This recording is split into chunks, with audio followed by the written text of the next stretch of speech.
The manufacturers fear coronavirus will cause long-term damage to their industry. Companies reporting weak demand. So now CEOs are looking to D.C. for some help, hoping an investment in infrastructure will keep them afloat. Kip Eidelberg is SVP at the Association of Equipment Manufacturers. You can correct me if I said your name wrong. Otherwise, we'll go on. The question that we are asking this morning is spending more money the right way to get us out of it? Because I know that you're pleading for more relief for your industry. Right. Well, the vast majority of equipment manufacturers are open and on the job and have found ways to do so while keeping their employees healthy and safe. However, in order for us to stay in business and for our suppliers to stay in business, we need to significantly increase demand for equipment. And that's why we are looking to Congress to prioritize a significant investment in infrastructure so that they can create not only construction jobs, but well-paying manufacturing jobs across the country.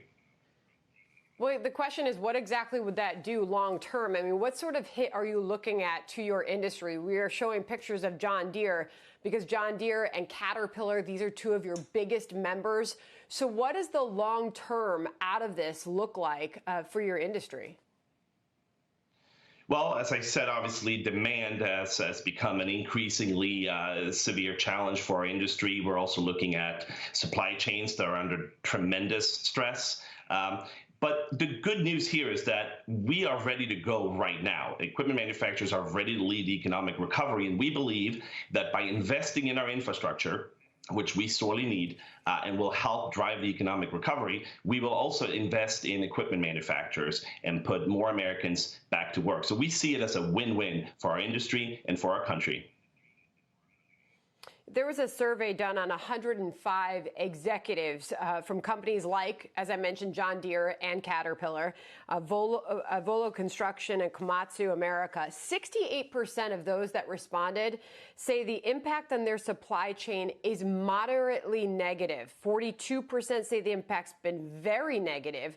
And then a big 91.3% say the drop in demand for equipment has had the biggest negative impact. 58% say things will improve by the end of the year. And that's really an important aspect to all of this. When you look out and you hear some of the economists, you hear the White House talking about the economic rebound that they expect, is that in line with what you and the CEOs in your industry see and expect? Well, I think it will be, but the key variable here is, how quickly can we get at least our part of the economy up and running. As I said, we are ready to go, but we need demand in order to make equipment. So if we can get Congress to prioritize an investment in infrastructure, we believe that the outlook for our industry for the rest of the year will change dramatically and for the positive. But until we address that demand, and also obviously, as I mentioned earlier, the supply chain issue, we are looking at a pretty dire year for the equipment manufacturing industry. All right. Well, it is a very important aspect to our economy. Your industry is into our economic recovery. So it's an important discussion to have, and we'll surely see a debate on it in Washington. Thanks so much for your time this morning. Thanks for having me.